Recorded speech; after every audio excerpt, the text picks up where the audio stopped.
All right. So, hey guys, this is Andrew with PitchHub, and I've got Doris Pickering with me today. She is our special guest. She is an executive speech coach, and oh my gosh, she's Silicon Valley speaks. So she's been doing this for quite some time. So, Doris, we're going to get into your bio and how you got into doing this in the first place. But let me explain that Jared is not with us. He has been evacuated. So, unfortunately, he lives in the area right now where their fires are in the area, so he's evacuated. He's safe. His family's safe. I don't think there's much.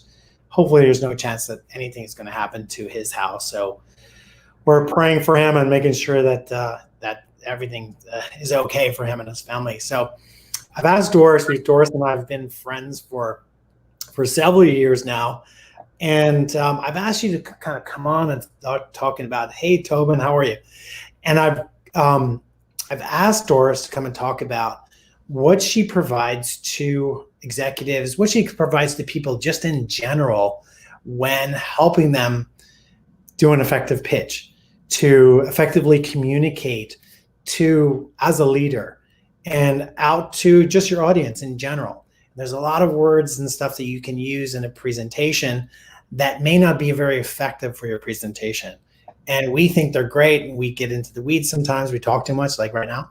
No, I'm just joking. But there's a lot of things that you can do better, and Doris has been doing this for quite some time. So, Doris, if you wouldn't mind talking about your how you got into this business initially, and then really what you provide and things that people can start to do. And I'll ask you questions throughout this presentation. Perfect. Well, thanks for the opportunity. I love this, and your company is such a great venue for so many people getting into video. And how I started, I was a corporate employee in Silicon Valley.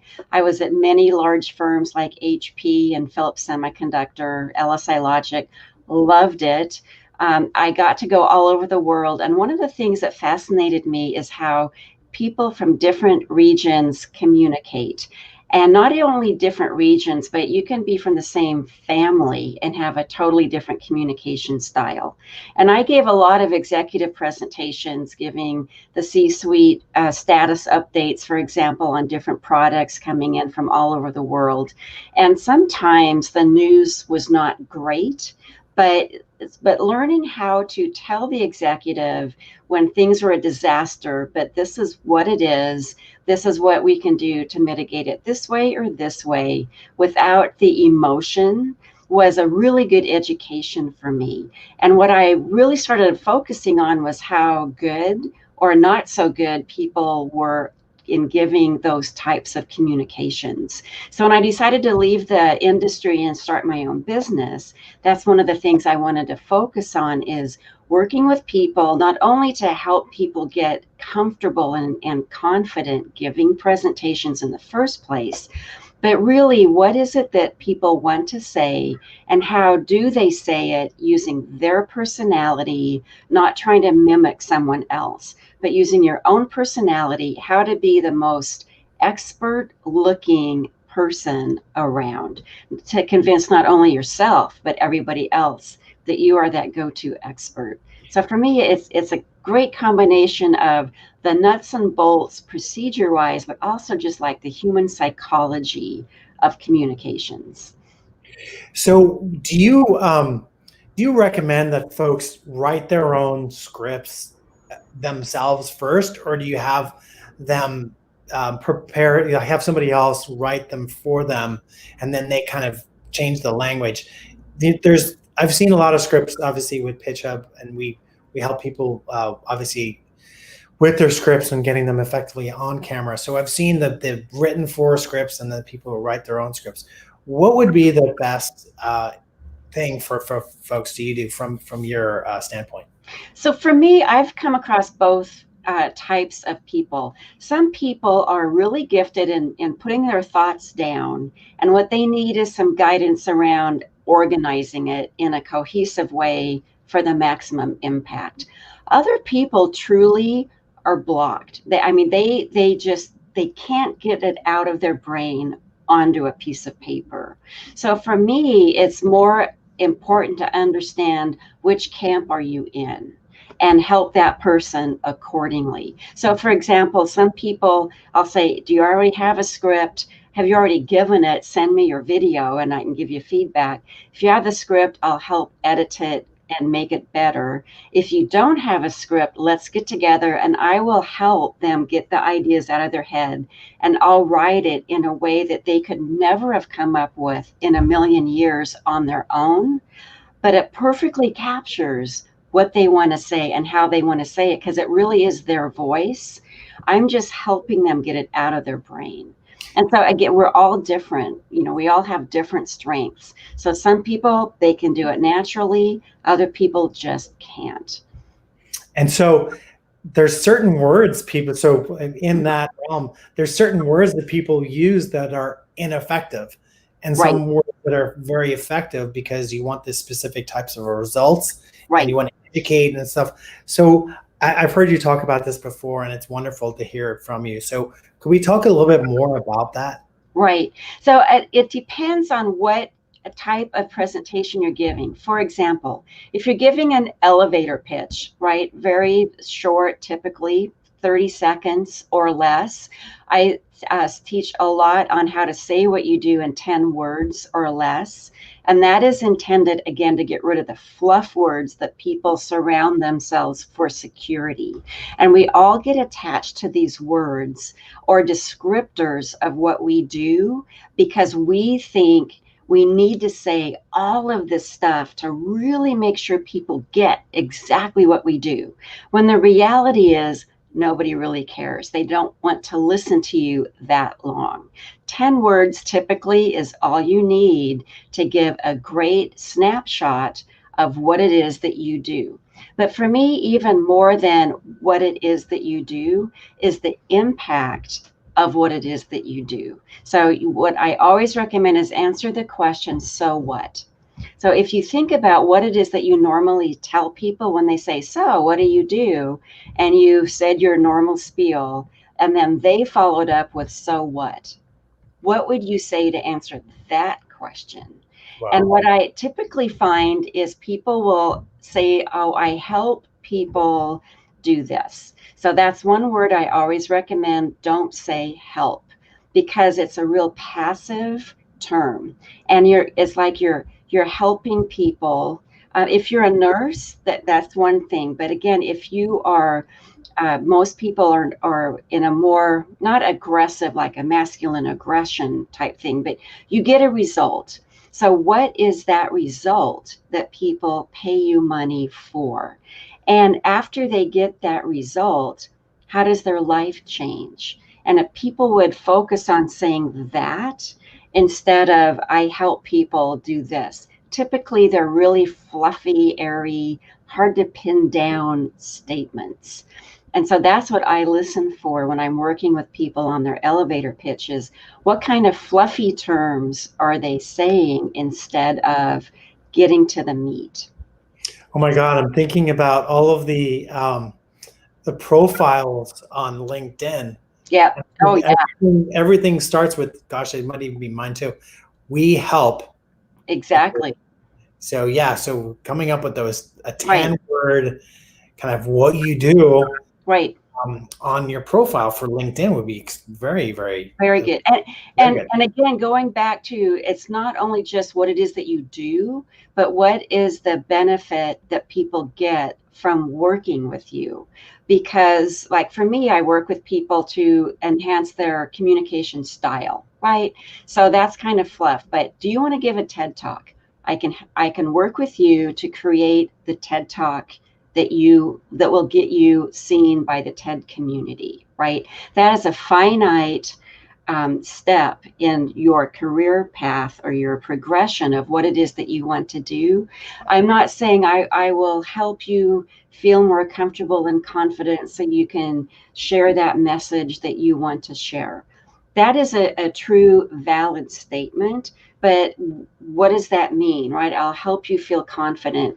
I do work with people to make them feel more confident, but again, it's like if you can say, do you want to give a TED Talk? I can create the environment within you that will help you get that TED Talk. right? So again, if you can feel the difference in just the empathy and the excitement around, I can help you feel this way versus this is what I will do, right? And Wow. you notice I'm not spending like there's that saying you're in the 30,000 foot level. People throw out terms that are just fluffy, like empower, and there's a whole bunch of other terms that if I hear us talking about it, I'll point it out. But they're either up here in the fluff, or they spend too much time down in the weeds in the process. Because you'll notice I didn't say how I do it. I didn't say I sit with you for an hour and I'll listen to your communication style and I'll ask you probing questions and I'll figure out what are some examples in your history that you've done and what are your goals. That's in the weeds, process questions that are not important when people are asking you what it is that you do. Because what do they want to hear? How can you help me? I want you to fix whatever I think is wrong. Fix Yeah. it. Because everything you said there was all work. Like, oh gosh, that's going to be a lot of work, a lot of time. Yeah. Exactly. And nobody wants to work. We're all inherently lazy. And not lazy in a bad way, but when a confused mind will always say no. And if you're using words like educate's another word that is subconsciously a big turnoff for people wanting to work with you. Because if your language is dwelling in, I'm going to teach you and educate you, blah, blah, blah, blah, blah, that's just like, I don't have time. I just don't have time for that. It sounds like it'll take too much time. I don't Mhm. have time, right? So, yeah, Interesting. nobody wants to work hard. They don't want to take a lot of time. So don't go there. Go into the result that you deliver. So we love the platform that we've just started using. It's called StreamYard. And so here's a question for you. Okay. I think you've already touched on this, but what are the best words to use? Or is there a best word, or does it just depend on the topic that you're explaining? Right. For me, it depends on the topic and who you are and who you're talking to. Because again, if you're doing an elevator pitch, you would use different words. And again, yeah, I'm an advocate. You need 20 elevator pitches, depending on where you're at and who you're talking to. For example, if you're in a networking meeting and it's a consistent networking meeting like BNI, where most everybody knows you. They know you're the insurance guy or the real estate guy or the financial advisor woman, whatever. They already know what you do. Then the words that you will say are different, and hopefully you'll be introducing yourself differently every single time you meet because they already know what you do. Right? So change it up. If you're in a one-off, pre-COVID, of course, networking group where there's a lot of people milling around who don't know you, then you would have a different type of statement. And again, depending on if we used to wear the badges and you would know who you were talking to, then you could tailor what you were saying to what words you think they would understand and be interested in. So for example, if you're talking to a bank vice president, say of Bank of America, and they asked you what you would do, you might have a different introduction than if you were talking to a holistic health healer, right? They have two different sets of ears, they have two different sets of antenna, and they will be looking for different things. So again, the people that are less successful have one statement and they say it to everybody regardless of who it is. And so again, if you want to be highly effective, you need to change the languaging you're using based on who you're talking to. Yeah, yeah, John. Of course, you want to let them speak too. So pull as much information out of them, because if Right. you do that, if you Yes. pull that information out, you can start to formulate how Right. you're going to respond back to this person Right. and communicate effectively. And So letting them talk first is awesome. It's like if they ask you first, you can give a short 10-word or less statement and then let them talk and then take the cues of what they're saying to make a conversation. But it's a conversation more geared on what is interest to them, because that's how you can learn to say, this person is interested in this. I can morph what I'm saying to that end versus this end. Wonderful. That's awesome. And so we've you've actually invited me to listen to a couple of executive presentations that you've helped people, and it was these people that presented were amazing. And I'm sitting there going, what does this person need? That, why did they even need Doris? But it was that's how good they were after Right. after you working with you, and so comfortable up there presenting. Yeah. You And do. it doesn't matter, to me, it doesn't matter your expertise level. You could be petrified and so nervous that you just, break out in a sweat and draw a blank. You can be at that level of the spectrum, or you could already be giving TED Talks or keynotes. Everybody can improve, right? And it doesn't matter where you are, we can all improve, and we're all on that path, including myself. We're all on that path of just getting better. And again, if you've been doing speeches for a long time, a lot of it then is, what words are you using?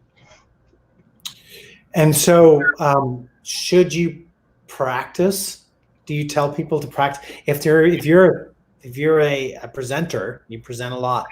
Do you ask them to present a lot? I mean, to practice a lot? Yes, to me, the more serious you are will dictate how much you practice. Now there are some natural born speakers that don't really need to practice.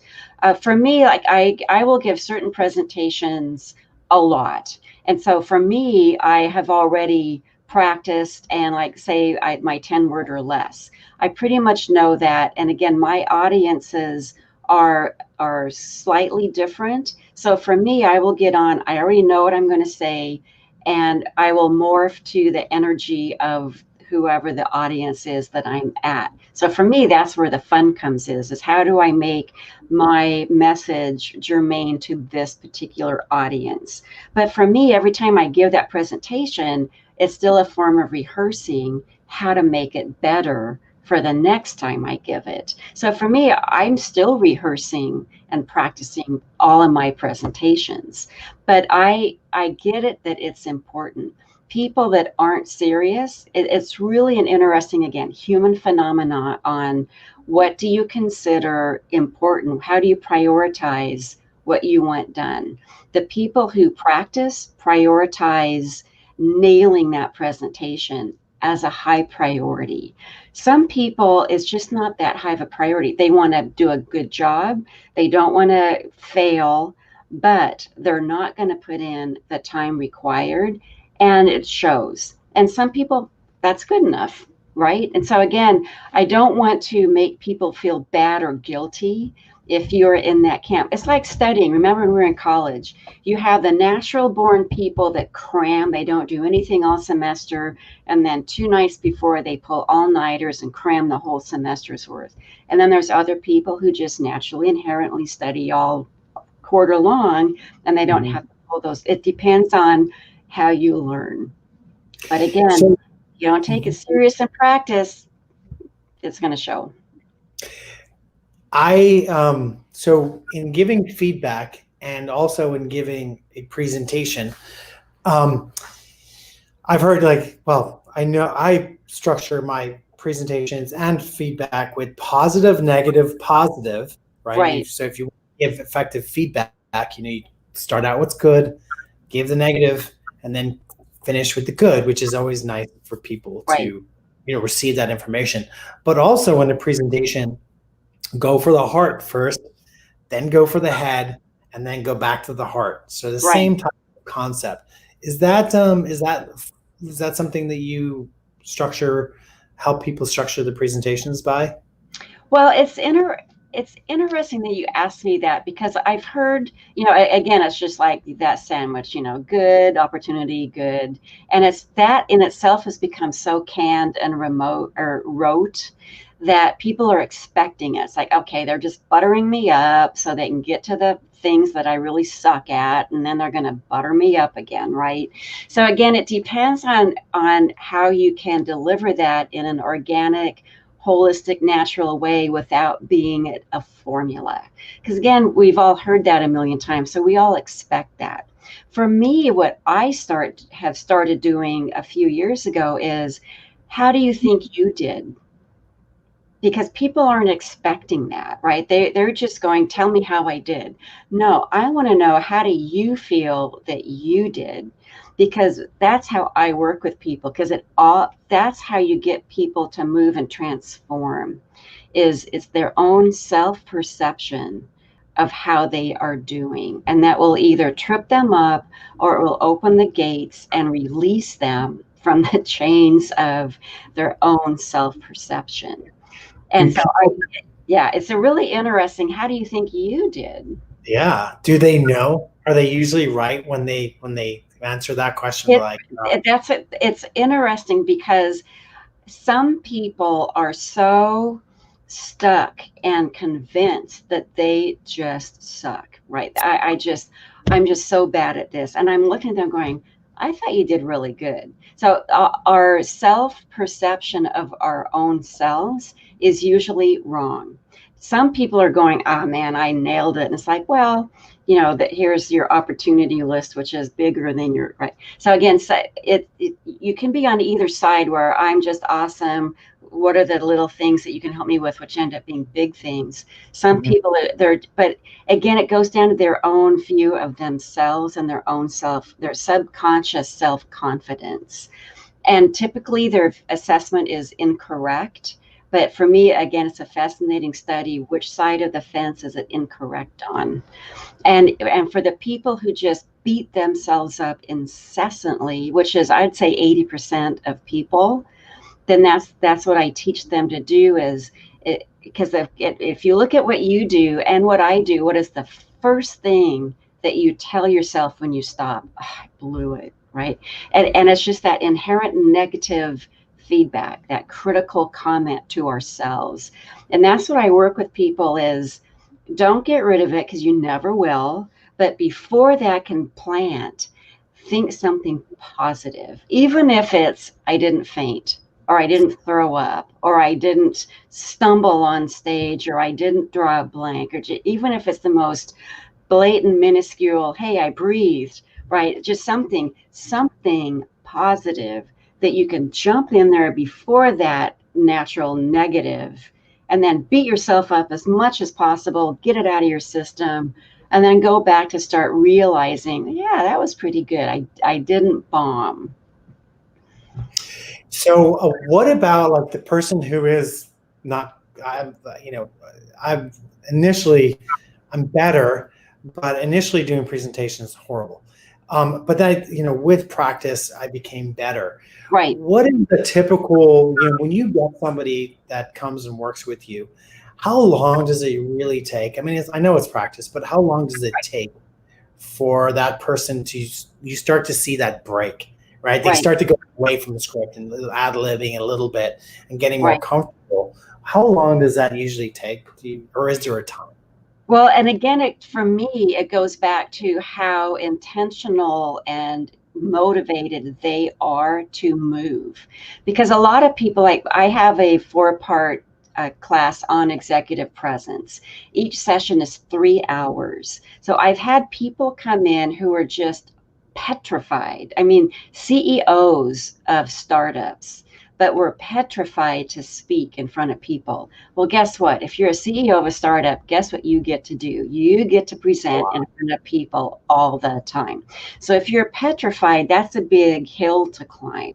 But I've had people after that first session, the 3 hours, because they took it seriously, the next time we met, it was like, wow, who is this person? They're still nervous, and that will never go away, because they have a lot a way to go. But from where they were 3 hours ago to where they are now, everybody can see that. And again, I'll say, do you feel different? Can you see your own growth?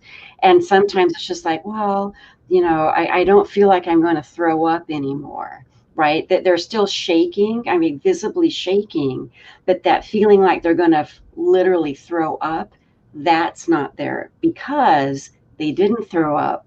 when they did it last time, right? You ever record them first? Yes. Yeah. I You always record them and then have them watch the before and after, because that's one of their homeworks is you have to record yourself. So when I first started, I would record everybody, spend hours cutting and splicing and making their video beautiful, send it to them. Nobody would watch it. And so now what I learned is I use their phone and I say, your homework is you have to watch your video 3 times. The first is to get over the shock and horror of seeing yourself on video. The second is to see what you did right and great and awesome. And then the third time is to see where you could improve. And even then, people are paying big money to go to these classes. Still, a lot of people won't watch their videos. But that's how you look and see how to improve. Because when you're watching yourself, guess what? That is how other people are seeing you. Yeah. Yeah. And most people, I mean, for the most part, I would say, from doing thousands of videos now, I'd say 98% of people don't like the way they look. Right. And they don't. Nobody does. Nobody does, but that's how they see you. So right. And nobody likes the sound of their voice. Nobody likes the sound of your voice. That's a human trait, right? We all hate the way we sound. But guess what? How we sound is how other people hear us. So guess what? It's incumbent upon us then to make sure that we're coming across as credible as possible and get done what it is that we want to achieve. And you do that through how you look, how you show up, how you sound, all of these little things. But again, it's like, how motivated are you to get on that improvement path? And some people are more motivated than others. So this is a good friend of mine. His name is John Black, not Jim Black. Black. Another good friend of mine. But he asked, are you going to ask about recording and watching yourself? So I'm glad that we covered that. Yeah, so John, thank you for that question. The other one, Doris, I know we're going to be cutting off in a few minutes here. I'd like to try to keep these now to under 30 minutes. But the other one is excitement. And excitement and nervousness. Right. That is the exact same feeling. It is. So try to figure out that nervousness is actually excitement. It's the exact same feeling. You need to switch that around. And Tony Robbins talks about this all the time. He does a little workout on a trampoline or something right before he gets on the stage to kind of help with that adrenaline rush that he has. Yeah, and that's what it is. It's adrenaline. And I get people all the time coming to me saying, I get so nervous. I want to get rid of my nervousness. And so for me, I tell them, you will never get rid of your nervousness. And you really don't want that as a goal. And so for me, it's a fine balance of, I don't want to dismiss your concern, because again, when you're too nervous, it impedes that image you're trying to project and your goals. And again, it's all a matter of reframing that inner conversation that's going on in all of our heads and taking it from nervousness equals bad to nervousness equals energy. And it's all adrenaline. And how do you make it work for you? Because we've all heard these boring people who are definitely not nervous, but they have no energy at all. And they can give a presentation without a single flaw and without a single mistake. And yes, they are the leading expert in their field, but oh my God, who wants to listen to that, right? And that's what I work with people on is, and again, different personalities need different things to get them going. Some people need to tone it down. Other people need to ramp it up. So if you need to ramp it up, what's your favorite music? Listen to it, right? Listen, like what you're saying. Amy Cuddy is a brilliant TED Talk if you want to watch her power moves and getting into that groove. For people who need to tone it down, listen to classical music, or you need to just be able to regulate that adrenaline going through your body at any given time. And guess when you get the biggest hits of adrenaline is before you go on and when you make a mistake. And that's the other thing I work with people on is you will never not make a mistake. So people go, oh, I don't want to make any mistakes. Well, join the crowd. None of us want to make a mistake. but I know I'm going to make a mistake. I make mistakes all the time. So it's not if you make a mistake, but when you make a mistake, what do you do about it? How do you recover and keep on going? Mhm. And the more confident and comfortable you are, the more you can embrace your mistakes, turn them into your favor, and keep on going. I've heard a lot of questions too about what do I do with my hands? Yeah. You know, when they're on camera, they're like, put their hands in pockets or behind, and they're like, what do I do with my hands? So I just say, pretend you're holding a little baby in your hand. Put your hands out there, use your hands, be communicative with your hands too, because if you are in general that way, it works well for you, and it'll Right. just slow you down. It'll make you awkward, and it won't be as good. So just use your hands. Yep, definitely use your hands, because the other thing about hand movement, or just like if you're standing on a stage giving a presentation, your body moving, if you're walking around using your hands, especially for people that struggle with being nervous, when you move your hands, you're actually expelling that nervous energy. So if you're just standing or sitting still, then where is that energy going? It's trapped, and it's trapped circling around your body, which will make you more nervous because you can feel it, being trapped. Your heart rate goes up, you start sweating, your breathing gets more shallow, which makes less oxygen to your brain, which makes you feel more nervous. And it's that cycle. So again, make friends with hand movement. The one thing I do want to say about hand movement on video, you need to practice, Mhm. where are your hands on video, because it's different than when you're standing live. Because some people, like, I'm trying to mimic it here, like they'll have these little hand movements and you'll just see a flicker of their hands because it's too far down, right? So you need to practice, each person's camera is different. So, you've seen some people, their hand movements will be too close to the camera, or it's like too wild, but you need to practice. But definitely have hand movements, especially if you're nervous, because it expels your energy. Doris, this has been amazing. This is going to be amazing. I want to thank you for being on this forum today with us. This is webinar. Well, it's I always a pleasure hanging out with you, Andrew. And also, hope Jared is okay. yeah. No, he I'm hoping that, I'm sure he will be. I'm Yeah. just like moving beyond that for him. So yeah, we definitely hope that him and his family are safe and nothing happens up there. So I just wanted to put your information here. So this is the best way to get a hold of you. Yep. Doris, you can see everything there. Call me, text me, reach out on my website. My email is there. You can schedule a 30-minute complimentary session with me through Calendly. So, yeah, I'm always available. Well, thank you so much again for being on this Ask Pitch of Anything today. So, and we'll be back next week, same time, same channel. Fun. Happy COVID. Wow.